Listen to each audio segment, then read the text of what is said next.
అర్జున ఉవాచ అయతి శ్రద్ధయోపేతః యోగాచ్చలిత మానసః అప్రాప్య యోగ సంసిద్ధిం కాం గతిం కృష్ణ గచ్చతి. అర్థం చూద్దాం రండి. అర్జున ఉవాచ, అర్జునుడు పలికెను, అయతి పూర్తిగా ప్రయత్నించలేనివాడు, శ్రద్ధయా ఉపేత శ్రద్ధ కలిగి ఉన్నప్పటికీ, యోగాత్ యోగ సాధన నుండి, చలిత మానస మనస్సు తెలించి మార్గం నుండి తప్పిపోయిన వాడు, అప్రాప్య పొందకుండానే యోగ సంసిద్ధిం యోగ సాధన యొక్క సంపూర్ణ ఫలితాన్ని, కాం గతిం ఏ గతిని, కృష్ణ ఓ కృష్ణ గచ్చతి పొందుతాడు. ఇప్పుడు తాత్పర్యం చూద్దాం రండి. అర్జునుడు అడుగుతున్నాడు, కృష్ణ నాకు ఇంకొక సందేహం కలుగుతోంది. ఒక వ్యక్తి యోగ మార్గంపై నిజమైన శ్రద్ధతోనే ప్రయాణాన్ని ప్రారంభిస్తాడు. నీ మాటలను నమ్మి సాధన కూడా మొదలు పెడతాడు.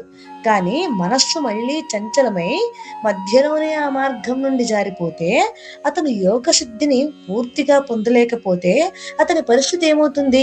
కృష్ణ, అతను ఈ లోక సుఖాలను పూర్తిగా అనుభవించలేదు, అలాగే యోగ సిద్ధిని కూడా పొందలేదు. అయితే అలాంటి సాధకుని గది ఏమిటి? అతను చేసిన సాధన అంతా వృధా అయిపోతుందా, లేక అతని ప్రయత్నానికి ఏదైనా ఫలితం ఉంటుందా?